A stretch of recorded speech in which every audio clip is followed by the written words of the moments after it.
안녕하세요. 오늘 계속해서 저희 창세기 공부를 하겠습니다. 창세기 37장부터 이제 본격적으로 이제 요셉의 이야기가 나오게 되죠. 저희가 본격적으로 요셉의 이야기를 하기 전에 이제 창세기 36장을 좀 간략하게 살펴보고 넘어가려고 합니다. 이 창세기 36장은요, 대부분의 강해서들에서 아예 설명이 빠져 있어요. 그래서 보통 강해서들이 35장 앞부분 좀 이야기하고 그 다음에는 건너뛰고 37장으로 넘어가 버립니다. 아예 36장을 강의하지 않고 설명하지 않고 넘어가는 강해서들이 많고요. 이제 주석서들의 경우는 모든 구절들을 좀 설명해야 되기 때문에 이 창세기 36장 부분을 다루고 있는데요. 설명이 사실은 많지 않아요. 그리고 대부분은 추측하는 그러한 문장들이 많이 있습니다. 왜냐하면요, 이 창세기 36장은 기본적으로 이제 에서의 족보에 해당이 되죠. 그래서 이름들이 쭉 열거되어 있습니다. 사건은 거의 나오지 않죠. 이름들만 열거되어 있기 때문에 이것을 가지고 어떤 주석을 단다는 것이 쉬운 일이 아니고요. 주석을 달아도 대부분은 이제 추측에 관한 이야기들을 많이 하고 있습니다. 먼저 잠깐 기도하고 시작하겠습니다. 하나님 아버지, 저희가 다시 주님 앞에 모였습니다. 저희가 주님의 말씀을 통해서 유익을 얻을 수 있도록 도와주시기 원합니다. 예수님의 이름으로 기도드렸습니다. 아멘.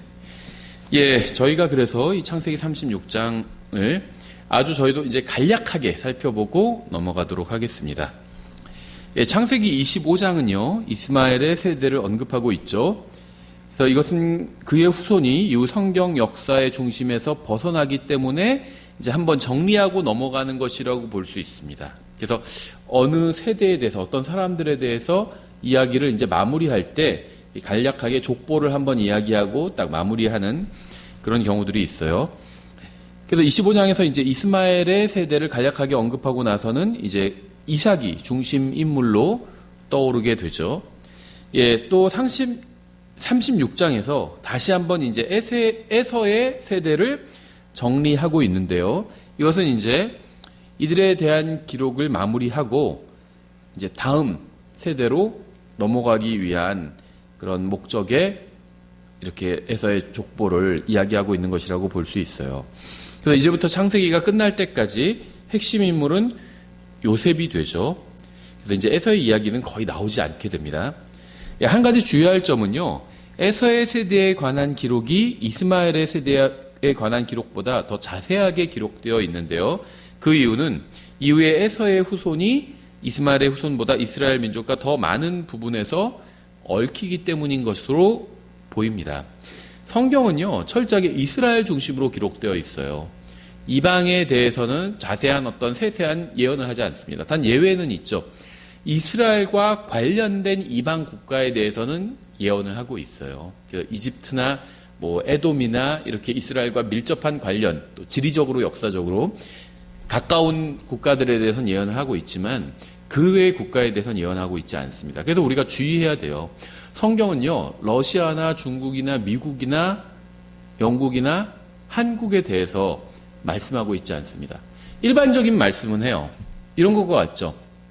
성경이 이우진이라는 저 개인에 대해서 말씀하고 있나요? 저 개인에 대한 말씀은 없어요. 다만 일반적인 말씀은 있죠. 무슨 말이냐면 모든 사람이 죄를 지어 하나님의 영광에 이르지 못하였다 할 때 여기서 말하는 모든 사람은 저를 포함한 모든 사람이죠. 제 얘기가 있긴 있어요. 바로 이렇게 모든 사람이 죄를 지었다 할 때 제 얘기가 거기 포함되어 있는 거죠. 또 누구든지 예수님을 믿으면 구원받는다 했을 때 그 누구든지엔 저도 포함되죠. 그래서 그런 의미에서는 저의 개인 얘기가 포함되어 있지만 성경이 저 개인에 대한 특별한 이야기를 하고 있지는 않잖아요.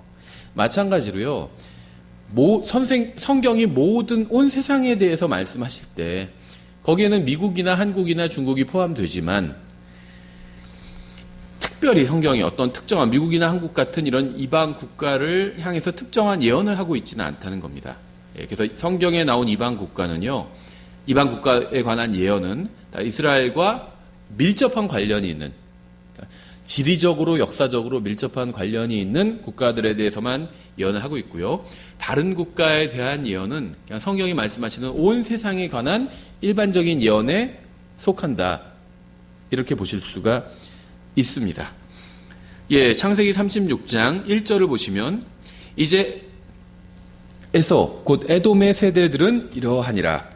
에돔 족속은 에서로부터 시작이 되었죠. 이 에서와 에돔은요, 둘 다 불타는 의미입니다. 에서는 마치 사울처럼 사람들에게는 매력적인 인물이었을 거예요. 지금도 활동적인 남자들, 스포츠맨들 이런 사람들 인기가 있잖아요. 에서는 밖에서 사냥을 하던 아주 활동적인 사람이었습니다. 그렇죠? 성경을 보면 사람들이 선호하는 것과 하나님께서 선호하시는 것이 다른 경우가 굉장히 많이 있어요. 주님은 항상 마음속 중심을 보십니다. 에서는요, 교만으로 인해서 아마도 하나님의 선택을 받지 못했을 거예요. 하나님께서 에서를 선택하시지 않으신 이유가 있었을 겁니다. 물론 이제 약간 추측이긴 하지만 성경적 근거를 둔 추측인데요. 에서는 밖에서 활동을 하는, 사냥을 하는 아주 활동적인 사람이었습니다. 그렇죠? 그래서 아마도 많은 사람들에게 인기가 있었을 거예요. 사람들에게 인기가 있으면 어떻게 되죠? 다 그런 건 아니지만 교만해지는 경우가 있죠. 오바댜 1장 1절부터 4절 이렇게 되어 있습니다. 오바댜의 환상 계시라 주 하나님께서 에돔에 관하여 이같이 말씀하시느니라. 에돔에 관한 말씀이죠. 우리가 주로부터 한 소문을 들었도다. 한 대사가 이교도들 가운데로 보내어졌는데 그가 말하기를 너희는 일어날지어다. 우리가 일어나서 에돔을 대적하여 싸우자 하는도다. 보라, 내가 너를 이교도들 가운데서 작게 만들었으므로 내가 크게 멸시를 받는도다. 바위 틈에 거하며, 이제 에돔 지역의 그 지리적인 특색을 설명하는 거죠. 높은 곳에 처소를 둔 자여 내 마음의 교만이 너를 속였도다. 물론 이제 전체적인 문맥은 이 에돔 족속에 관한 것이죠. 에서라는 한 사람이라기보다는. 그런데 관련이 없다 이렇게 얘기할 수는 없어요. 그자가 마음속으로 이르기를 누가 나를 땅으로 끌어내리겠느냐 하는도다. 내가 내 자신을 독수리처럼 높이며 내 보금자리를 별들 가운데 둘지라도 내가 거기서 너를 끌어내리리라 주가 말하노라. 예, 그래서 하나님께서는 똑같은 죄인일지라도, 야곱과에서 다 죄인이에요, 하나님 앞에서. 하지만 야곱은 겸손한 죄인이었고요, 에서는 교만한 죄인이었습니다. 그래서 하나님은 야곱을 사랑하시고 에서를 미워하셨던 거죠. 말라기 1장 1절부터 3절 이렇게 되어 있어요. 말라기를 통하여 이스라엘에게 주신 주의 말씀의 엄중한 부담이라. 주가 말하노라. 내가 너희를 사랑하였노라. 그러나 너희는 이르기를 주께서 어떤 점에서 우리를 사랑하셨나이까 하는도다. 주가 말하노라. 에서는 야곱의 형이 아니냐. 그러나 내가 야곱을 사랑하고 에서는 미워하였으며 광야의 용들을 위해 그의 산들과 유산을 피폐하게 하였느니라. 하나님께서는 야곱을 사랑하고 에서는 미워하셨는데 아마도 에서가 교만한 사람이었기 때문에 미워하셨을 거라고 이렇게 우리가 추측해 볼 수 있죠. 예, 다시 창세기 36장으로 돌아와서 2절. 에서가 가나안의 딸들 중에서 헷족 속 엘론의 딸 아다와 또 히위족 속 시브온의 딸이요 아나의 딸인 아홀리바마를 자기 아내로 취하고 또 이스마엘의 딸이요 느바요의 누이인 바스밧을 취하였는데, 에서는 2명의 가나안 여자와 1명의 이스마엘 여자를 아내로 취했습니다. 이스마엘의 딸 바스밧의 이름이 마할랏이라고 창세기 28장 9절에서 또 부르고 있죠. 예, 4절. 아다는 에서에게 엘리바스를 낳았고 바스맛은 루엘을 낳았으며 아올리바마는 여우스와 얄람과 고라를 낳았더라. 이들은 에서의 아들들이요 가나안 땅에서 그에게 태어난 자들이더라. 예, 여기에 나오는 이 엘리바스를요 욥의 친구인 대만 사람 엘리바스라고 보는 견해도 있습니다. 나름대로 근거가 있어요. 왜냐하면 뒤에 보면요 이 엘리바스의 아들이 대만이거든요. 대만. 근데 좀 뭔가 거꾸로 된 것 같죠. 대만이 아버지고 엘리바스가 아들이면 대만 사람 엘리바스 이렇게 부를 것 같은데 반대인데요. 왜 이제 이렇게 그 반대의 경우도 생길 수 있냐면요. 이 대만이 더 무엇인가 엘리바스보다 큰 일을 했어요. 큰 부족을 더 이루었던지. 그래서 대만 그 부족 사람들을 대만 사람이다 이렇게 부를 수 있는 거죠. 그럼 이제 후대에는 엘리바스를 대만 사람 엘리바스다 이렇게 부를 수도 있는 거죠. 그러니까 만약에 여기서 나오는 엘리바스가 이 욥기에 나오는 엘리바스가 맞다면 그럴 수 있다고 제가 설명을 한번 해보는 겁니다. 정확하진 않아요. 이게 여기서 나오는 엘리바스가 이 에서의 아들 엘리바스가 이제 욥의 친구인 엘리바스일 수도 있고요, 아닐 수도 있습니다. 연대는 대략적으로 맞을 수는 있는 것 같아요. 비슷한 시기의 사람이라고 보실 수 있어요. 욥기의 시대적 배경이 창세기고요. 이 욥과 이 가나안의, 그러니까 아브라함과 이삭과 야곱과 같은 이 족장들이 비슷한 연대의 사람들입니다. 그래서 충분히 개연성은 있어요. 이것이 확실하다 이렇게 단정짓기는 어렵죠. 예. 그래서 이것을 확실한 어떤 교리로 삼을 수는 없습니다. 개연성은 있지만. 왜냐하면요, 성경적 근거가 너무 빈약하죠. 예. 그래서 성경적 근거가 빈약한 것을 가지고 교리로 세워서는 안 돼요. 하지만 이런 추측이 잘못됐다고 이렇게 또 얘기할 수는 없습니다. 충분히 그럴 수 있어요. 8절. 에서가 자기 아내들과 아들, 딸들과 자기 집의 모든 사람과 자기 가축과 모든 짐승과 가나안 땅에서 얻은 모든 재물을 이끌고 자기 동생 야곱의 얼굴로부터 떨어진 지역으로 갔으니 그들의 재물이 너무 많아서 그들이 함께 거할 수 없었더라. 또한 그들이 나그네로 거하던 땅이 그들의 가축으로 인하여 그들을 수용할 수 없었더라. 에서가 이와 같이 세일산에 거하였는데 에서는 에돔이니라. 예, 마치 아브라함과 롯이 서로가 소유한 땅, 많은 가축으로 인해서 헤어지게 된 것처럼 에서와 야곱도 자연스럽게 이제 헤어지게 되었습니다. 무리가 너무 많으니까 한 곳에 같이 있을 수가 없었던 거죠. 예, 이때에서는요, 약속의 땅을 떠나서 세일산으로 가서 정착하게 됩니다. 우리는 여기서 야곱이 겸손하게 에서를 자기 주로 인정했을 때 에서는 땅을 포기하게 되었고요. 그제서야 야곱은 땅에 대한 권리를 정당하게 취득하는 것을 볼 수가 있습니다. 처음부터 야곱이 하나님을 신뢰하고 교활한 속임수를 사용하지 않았더라면 훨씬 더 아름답게 모든 일이 진행됐겠죠. 그의 인생은 하나님을 신뢰하고 완전히 달라질 수도 있었을 겁니다. 예, 9절. 세일산에 있는 에돔 족속의 조상 에서의 세대들은 이러하니라. 에서의 아들들의 이름은 이러하니라. 에서의 아내 아다의 아들은 엘리바스요. 에서의 아내 바스맛의 아들은 르우엘이며 엘리바스의 아들들은 대만과 오말과 스보와 가담과 그나스요. 예, 여기서는 다시 앞의 족보가 좀 반복되고 있죠. 이 장은 에서의 세대를 반복해서 설명하고 있어요. 이 36장은. 대만은 예수님께서 재림하실 때 지나가게 될 이 도시 중 하나고요. 이제 심판을 받게 될 겁니다. 이 성경에 보면요, 특히 예언서를 보면요, 이 예수님의 그리스도의 재림의 여정이 나옵니다. 재림의 루트가 나와요. 예수님께서 재림하시는 길이 나오는데요. 이 길에는 이제 도시들도 있는데 이 도시들은 아마 예수님께서 재림하실 때 심판을 받을 그런 도시들인 것으로 보입니다. 하박국 3장 3절 이렇게 되어 있죠. 하나님께서 대만에서 오셨고 거룩하신 이께서 바란 산에서 오셨도다. 셀라. 그분의 영광이 하늘들을 덮으며 그분의 찬양이 땅에 가득하도다. 예, 다시 창세기 36장으로 돌아와서 12절. 에서의 아들 엘리바스의 첩 딥나가 엘리바스에게 아말렉을 낳으니라. 이들은 에서의 아내 아다의 아들들이더라. 르우엘의 아들들은 이러하니 곧 나핫과 세라와 삼마와 미사니라. 이들은 에서의 아내 바스맛의 아들들이더라. 시부의 딸이요 아나의 딸로서 에서의 아내가 된 아올리바마의 아들들은 이러하니 그녀가 에서에게 여우스와 얄람과 고라를 낳았더라. 예, 여기서 아말렉 족속의 기원이 나오죠. 성경에서 아말렉은요, 육신을 상징하고요. 하나님의 자녀인 이스라엘 백성을 끊임없이 괴롭히는 원수로 등장합니다. 이 육신은 영어로 플래시라고 하는데요.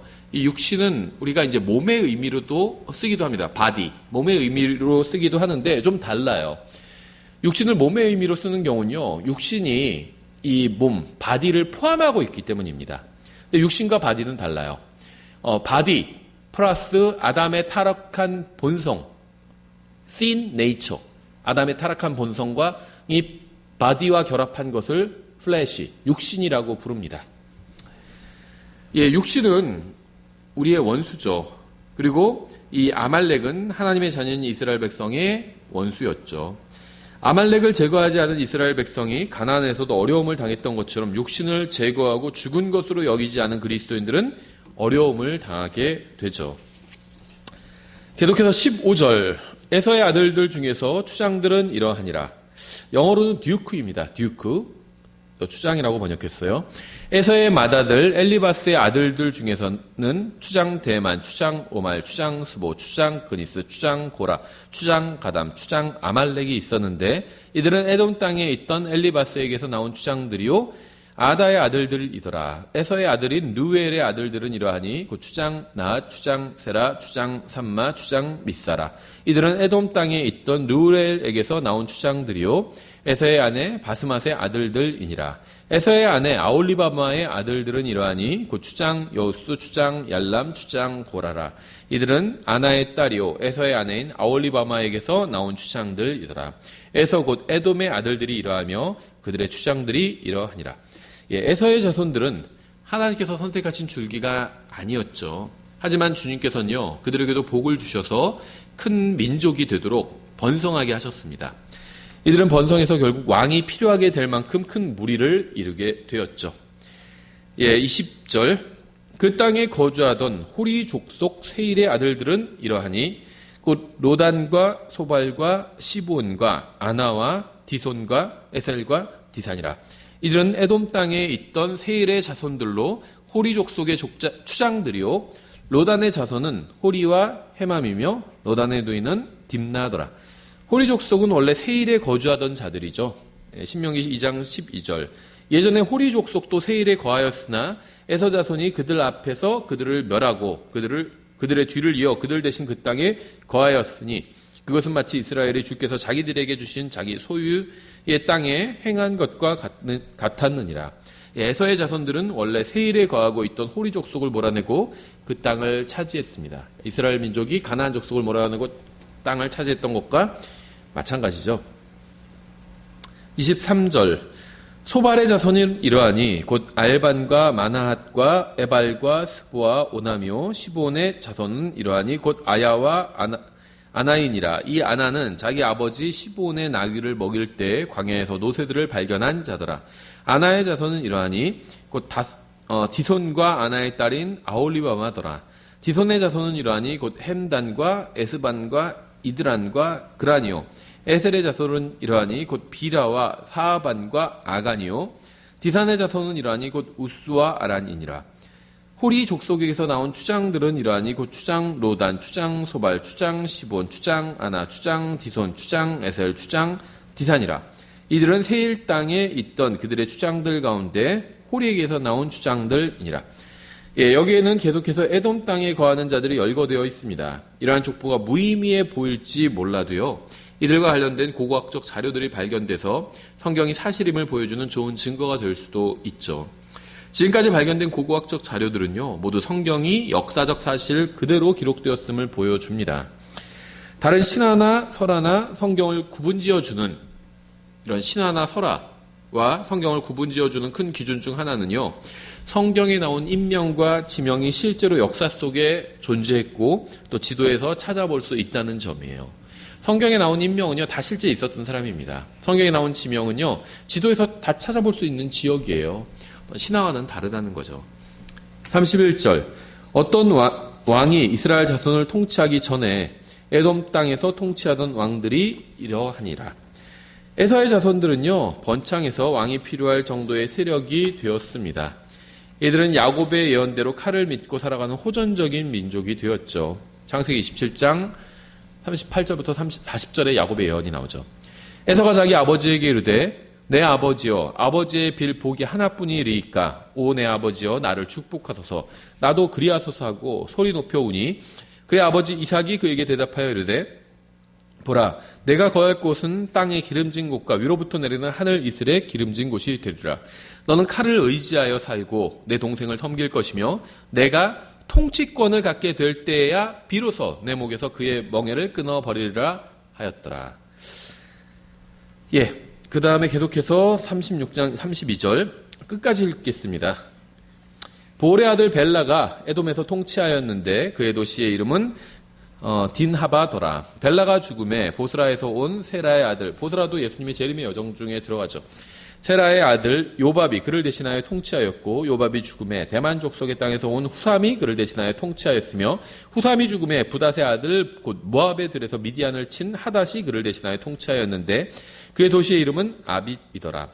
하닷이 죽음에 마스레가의 삼라가 그를 대신하여 통치하였고, 삼라가 죽음에 강 옆에 루오봇의 사울이 그를 대신하여 통치하였으며, 사울이 죽음에 악볼의 아들 바알 하난이 그를 대신하여 통치하였고, 악볼의 아들 바알 하난이 죽음에 하달이 그를 대신하여 통치하였는데 그의 도시의 이름은 바우요 그의 아내의 이름은 무헤 다벨이더라. 그녀는 메사압의 손녀요 마드렛의 딸이더라. 에서에게서 나온 추장들의 이름은 그들의 가족들과 거처들과 이름들에 따라 이러하니 곧 추장 딥나, 추장 알바, 추장 여댓, 추장 아올리바마, 추장 엘라, 추장 비논, 추장 그니스, 추장 대만, 추장 밉살, 추장 막디엘, 추장 이람이라. 이들은 에돔의 추장들로 그들이 소유한 땅에서 그들의 거주지에 따른 추장들이니라. 에돔은 에돔 족속의 조상인 에선이라. 36장 좀 많이 반복적이긴 합니다. 그렇죠? 여기에 이제 많은 이름이 나오고요. 이 성경에 나오는 다른 이름들과 유사한 경우들도 있어요. 그래서 여기에 나오는 인물과 성경의 다른 곳에 나오는 인물이 동일 인물일 수도 있다는 추측을 하기도 하지만요. 성경적인 다른 근거가 없는 경우가 허다합니다. 예를 들면 이 부올의 아들 벨라가 부올의 아들 발람과 동일 인물일 수도 있다고 추측하는 사람도 있지만요. 이것도 역시 다른 성경적인 증거는 없는 정말 순수한 추측일 뿐이죠. 또 요밥이 요배일 수도 있다고 주장하는 분도 있어요. 이것도 추측이죠. 다른 근거는 없습니다. 우리는 족보가 주는 역사적인 가치는 인정하지만 족보에 대한 논쟁은 조심해야 돼요. 이러한 추측을 가지고 이게 어떤 결정적인 교리인 것처럼 이렇게 주장하면 좀 곤란하겠죠. 교리는요, 좀 더 확실한 본문에서 시작해야 합니다. 이렇게 추측을 하는 어떤 본문을 가지고 추측을 해놓건 그것을 교리의 기초로 삼아서는 안 된다는 겁니다. 디모데전서 1장 3절부터 7절은 이런 족보 논쟁에 관해서 경고하고 있죠. 내가 마케도니아로 갈 때 에베소에 여전히 머물 것을 내가 내게 간청하였나니 이것은 내가 어떤 사람들에게 명하여 그들이 다른 교리를 가르치지 못하게 하며 꾸며낸 이야기와 끝없는 족보에 주의를 기울이지 못하게 하려 함이었느니라. 이런 것들은 믿음 안에 있는 바 하나님의 뜻대로 세워주는 일보다 오히려 논쟁을 일으키나니 그렇게 할지니라. 이제 명령의 목적은 순수한 마음과 선한 양심과 거짓 없는 믿음에서 나오는 사랑이거늘 어떤 사람들이 이것에서 벗어나 헛된 말다툼에 빠져 율법의 선생이 되려 하나 그들은 자기들이 말하는 것이나 주장하는 것을 깨닫지 못하는도다. 성경에 나온 족보에 추측을 더해서 다른 교리를 만들어내지 않도록 주의해야 합니다. 우리는 논쟁이 아닌 하나님의 뜻대로 다른 형제 또 다른 자매를 세워주는 일에 매진해야 돼요. 우리의 임무는요, 논쟁하는 것이 우리의 임무가 아닙니다. 성경을 가르치다가 논쟁을 할 수도 있어요. 그게 다 잘못됐다는 건 아닙니다. 하지만 우리의 임무가 논쟁하는 것은 아니라는 거죠. 우리의 임무는요, 다른 그리스도인들을 하나님 앞에서 바르게 세워주는 일을 하는 거예요. 하나님께서는 우리가 말씀의 목적에 맞게 순수한 마음과 선한 양심과 거짓 없는 믿음에서 나오는 사랑에 집중하기를 원하십니다. 족보에 관한 끝없는 논쟁이 아니라 순수한 마음과 선한 양심과 거짓 없는 믿음에서 나오는 사랑에 우리가 집중해야 해요. 우리는 성령님의 권면대로 이러한 것들에 벗어나 헛된 말다툼에 빠지지 말아야 합니다. 그래서 36장은 이렇게 간단히 살펴봤고요. 이제 창세기의 후반부의 핵심 인물인 요셉에 대해서 다음 시간부터 살펴보도록 하겠습니다.